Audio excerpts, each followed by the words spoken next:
Okay, we have Ainias here, and he wants to open things up himself.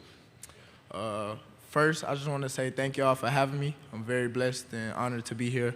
But I do want to give a special shout out to Coach Terry Price, doing this for you. You know what I'm saying? We're going to keep balling, keep going hard for you, and just praying and hoping that you're watching over us. Okay, we'll open up the questions. Anybody have something? Right here on your left-hand side. Dan Peck, ESPN 106.7 in Auburn. Much love for Terry Price in Auburn as well. He's got a lot of friends there. What can you tell us about how the offense is progressing this offseason, what you've seen with the changes they've made in the last few months? One thing I'll definitely say is Coach Petrino has come in and, sparked the energy, sparked some light in us, opened up the playbook a little bit more.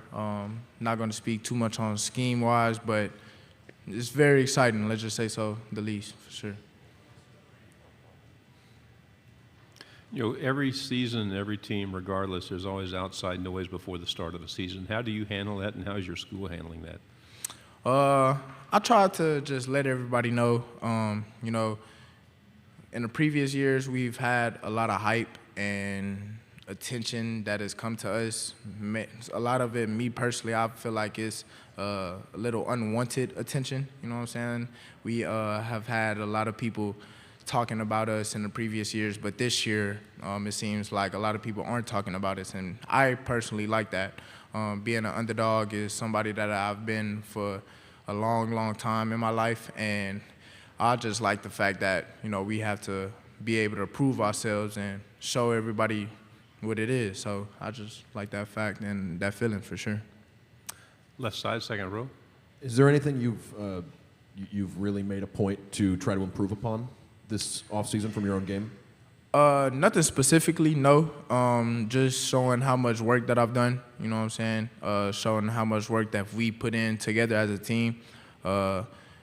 Really just the accountability that we've been holding ourselves to, and really just wanting to show everybody our standard, you know what I'm saying? How hard that we work, for sure. Second row. Nice. Who are some of the best DBs that you've gone against in the SEC so far? Great question. One, I'll probably have to say Patrick Surtain being up there as one. He was one of those guys that is very patient, you know what I'm saying? Very hard to get around. He definitely plays his technique very well. Another guy I have to say is J.C. Horn out of South Carolina. He was very tough. There's a few guys that I can name, but those are the two off my head. Back row on the left. Nice. Jesse Simonton on three. How will Texas A&M's offense look differently in 2023? One thing I'll say is just the upbeat, the tempo-ness of the team. We definitely have, let's just say, a quicker mindset on how we should run our offense. Definitely want to start with a lot more energy, a lot quicker, you know what I'm saying? And being a lot more consistent throughout the entire season, for sure. Front row here on the left. Chris Farble in KCOU 88.1 Columbia. So, of course, you guys have Connor Wegman and Max Johnson both coming back. I was going to ask you, so far in the spring, and I know Wegman, you haven't played any in-game reps with him yet, but what's your chemistry like with Wegman, and have either of these guys separate themselves as far as you've seen in practice as the clear QB1? Me personally, I don't know who's going to be QB1. I have no say-so in that. I don't know who's going to be QB1 because both of those guys are looking very great, you know what I'm saying? So the chemistry between me and Connor, we've played some 7-on-7 before when we were younger. That was the only time we really played ball together other than spring, you know what I'm saying? But I definitely like the way he's throwing the ball. Both him and Max Johnson are looking real nice. So I just hope for the best, you know what I'm saying? Stay on the front row. Sure. Billy Jones, KCU 88.1 FM. I was curious, you're a guy that gets snaps all over the field, whether it's outside, in the slot, even in the backfield sometimes. Is there a spot on the field you feel most dangerous? Me personally, I feel most dangerous on defense. A lot of people don't even know. I play DB, and I feel very confident playing DB, so defense for sure. But in reality, I'll say in a return game, if they give me the ball in open spaces, it's deadly. Second row. Ainias, how seriously did you consider leaving for the NFL draft, and what were some of the factors in your decision to play another year of college football?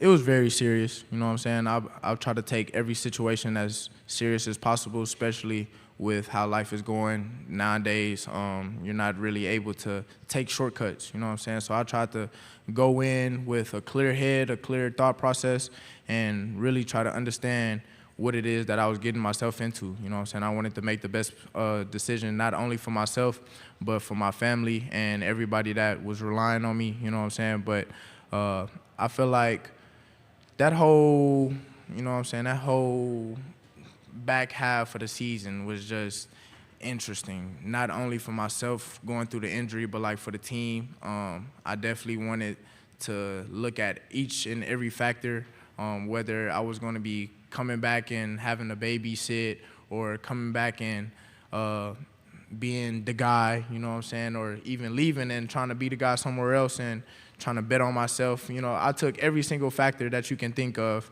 and I tried to make the best possible decision.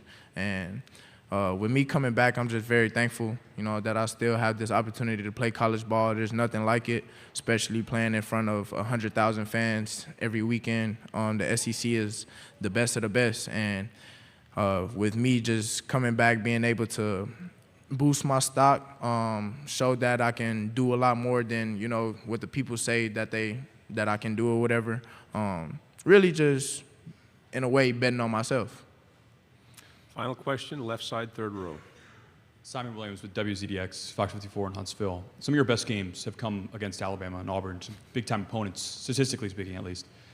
What would you maybe attribute your success in those big-time moments to? Is there anything about those matchups that you were able to expose, or maybe just generally speaking? Not for real. I try to play every game the hardest, you know what I'm saying? Of course, I have a little, I guess you could say, back history with Alabama and whatnot, with my brother going there. But I always try to go hard each and every game. I try to play each game like it's my last game, you know what I'm saying? And those big games that you call, I mean, I just look at it as a normal game, you know what I'm saying? We try to go in and practice each and every week like it's just a regular game. And that's my whole thought process each and every week. Just don't make the moment too big, you know what I'm saying? Just go ahead and be in the moment, be where your feet are, and just enjoy the process. So nice. Thank you very much. Yes, sir. Thank y'all. God bless.